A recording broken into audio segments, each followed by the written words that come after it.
어떤 장소에 사람이나 사물이 존재함을 나타낸다. 존재하지 않음을 나타낼 때는 먼미인을 사용한다. 구독과 좋아요 누르고 예문 갈게요. លើទំមានសៀវភៅមួយក្បាល 탁자 위에 책 한 권이 있다. លើទំមានសៀវភៅមួយក្បាលលើទំមានសៀវភៅមួយក្បាលលើទំមានសៀវភៅមួយក្បាលជិតនេះមានធនាគារមួយ 근처에 은행이 하나 있다. ជិតនេះមានធនាគារមួយជិតនេះមានធនាគារមួយជិតនេះមានធនាគារមួយក្នុងបន្ទប់មានមនុស្ស3នាក់ 방 안에 세 사람이 있다. ក្នុងបន្ទប់មានមនុស្ស3នាក់ក្នុងបន្ទប់មានមនុស្ស3នាក់ក្នុងបន្ទប់មានមនុស្ស3នាក់ទីនេះមានអ៊ីនធឺណិតឥតគិតថ្លៃ 여기에는 무료 인터넷이 있다. ទីនេះមានអ៊ីនធឺណិតឥតគិតថ្លៃទីនេះមានអ៊ីនធឺណិតឥតគិតថ្លៃទីនេះមានអ៊ីនធឺណិតឥតគិតថ្លៃ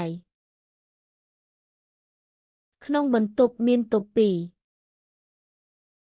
방 안에 탁자 2개가 있다. ក្នុងបន្ទប់មានតុពីក្នុងបន្ទប់មានតុពីក្នុងបន្ទប់មានតុពីមុខផ្ទះមានដើមឈើធំមួយ 집 앞에 큰 나무 한 그루가 있다. មុខផ្ទះមានដើមឈើធំមួយមុខផ្ទះមានដើមឈើធំមួយមុខផ្ទះមានដើមឈើធំមួយនៅសាលាមានសិស្សច្រើន 학교에 학생이 많다. នៅសាលាមានសិស្សច្រើននៅសាលាមានសិស្សច្រើននៅសាលាមានសិស្សច្រើនក្នុងកាបូបមានលុយបន្តិច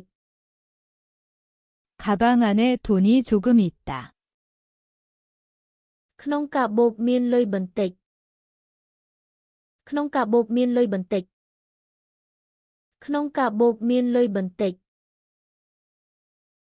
ជិតផ្សារមានធនាគារមួយ 시장 근처에 은행 하나가 있다. ជិតផ្សារមានធនាគារមួយជិតផ្សារមានធនាគារមួយជិតផ្សារមានធនាគារមួយលើជញ្ជាំងមានរូបថតគ្រួសារ 벽 위에 가족 사진이 있다.